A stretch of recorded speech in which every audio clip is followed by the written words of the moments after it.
মহামান্য আদালত, আজ কাঠগড়ায় দাঁড়িয়ে আছে এক ভয়ঙ্কর আসামি, মোবাইল ফোন। এই মোবাইলের কোনো তুলনা নেই। চাইলেই সে একজন মানুষকে সারা দিন নিজের ভেতরে ডুবিয়ে রাখতে পারে। এই মোবাইল মানুষের শৈশব কেড়ে নিয়েছে।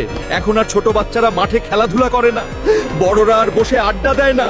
মহামান্য আদালত, এই মোবাইল মানুষের চোখকে বন্দি করেছে, মনকে করেছে দুর্বল, আর সম্পর্ককে করেছে দূরের।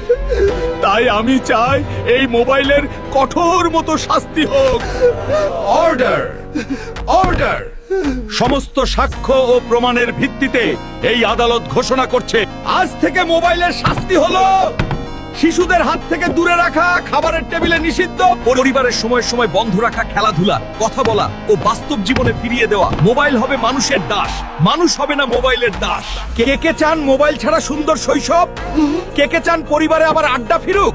কমেন্টে লিখে জানান।